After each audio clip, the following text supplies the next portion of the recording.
ፖሊሶቹ ታስረዋል። በዚች እናት ላይ የተፈጸመውን አሳፋሪ ተግባር ብዙዎቻችሁ ሰምታችሁ ይሆናል። አሁን በዚህ ጉዳይ ላይ አዲስ መረጃ ወጥቷል።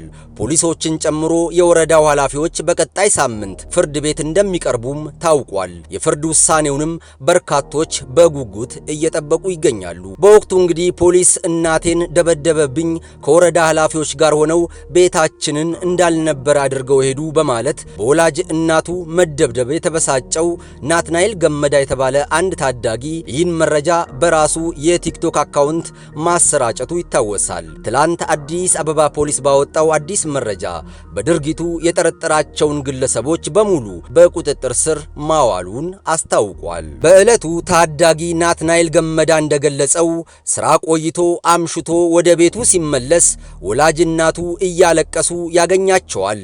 በሁኔታው የተበሳጨው ናትናኤል ስለተፈጠረው ክስተት በሙሉ ቪዲዮ ሰርቶ በራሱ ቲክቶክ ላይ አሰራጨ። ይህን የተመለከቱ በርካታ ኢትዮጵያውያንም በሆነው ነገር ማዘናቸውን በተለያዩ ማህበራዊ ሚዲያዎች ሲገልጹ ቆይተዋል። ጉዳዩ ይበልጥ የሁሉንም ትኩረት ሳበ። በተለይ በወቅቱ እናትና ልጅ ስለደረሰው ጉዳት እያለቀሱ ያስረዱበት መንገድ የብዙዎችን ልብ የነካ አጋጣሚ ነበር። ያው እግሯን አቆሰሏት። ኪዳነ ምሕረትን ነው የምላችሁ መቤቴን። ያው እስቲ የኢትዮጵያ ሕዝብ እስቲ ይፍረደን እስቲ። ያው ለምን አረቄ ትሸጣላችሁ? እናቴ ተሙት። ያው እኛ ዳነን፣ እኛ ሰርተን ነው የምንበለው። ያው ቤታችንን እንዴት እንዳደረጉት አዲስ አበባ ፖሊስ እናቴን ደበደበብኝ። ያው እናቴን ደበደበብኝ። ታዳጊው ብሶቱን መግለጹን ይቀጥላል። እኔና እህቴ ቤት አልነበርንም።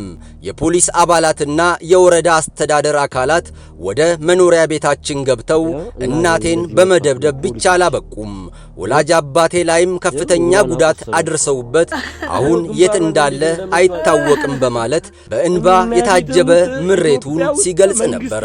አዲስ አበባ ፖሊስ ያው እህቴ የለችም ከቤት አባቴ መጥቶታል።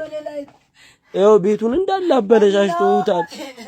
እኔ ዳኒ እናትና አባቴን ግን ሲመጣ አላዩትም፣ አልደረስኩበትም። ኪዳነ ምሕረትን ያው እናቴን እንዴት እንዳደረጓት በቃ አታልቅሽ አንቺ። ያው ግንባሯን እንዴት እንደመቷት ያው እናቴን እግሯን ሰብሯታል። እናቴን እግሯን ይውላችሁ ሰብሯታል። እናቴን እንዴት ያደርጓታል? ኪዳነ ምሕረትን እናቴ አባቴ የለም ቤታውን አባቴ ወጥቷል። እሱንም ደብድቦት የት እንዳለ አይታወቅም። እናቴን እንደዚህ ያርዋታል። ይህን ተከትሎም አዲስ አበባ ፖሊስ ስለተፈጠረው ነገር መረጃ ይደርሰዋል።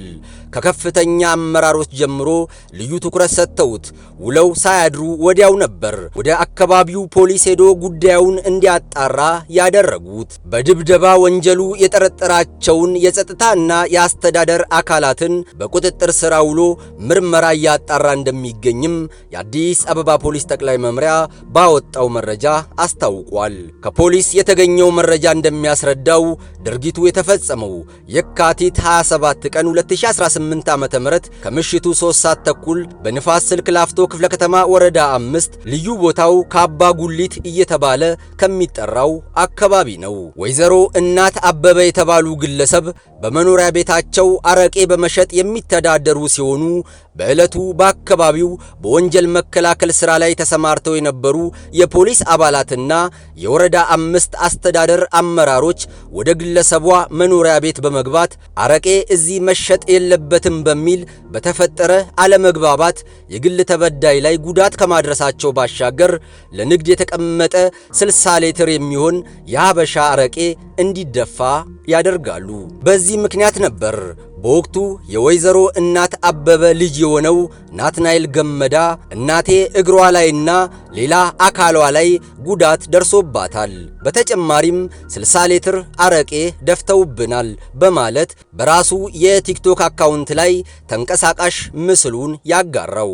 አዲስ አበባ ፖሊስም ይህን የተለቀቀውን ተንቀሳቃሽ ምስል መነሻ በማድረግ ባደረገው የማጣራት ሥራ የድብደባ ወንጀሉን በመፈጸም የጠረጠራቸውን 2 የፖሊስ አባላትንና 3 የወረዳውን አመራሮች በቁጥጥር ስር አውሎ ምርመራ እያጣራ መሆኑን ገልጿል። በቀጣይም የምርመራ ሂደቱ የደረሰበትን ሁኔታ ተከታትሎ ለሕዝብ እንደሚያሳውቅም አዲስ አበባ ፖሊስ ጠቅላይ መምሪያ ባወጣው መግለጫ አስታውቋል።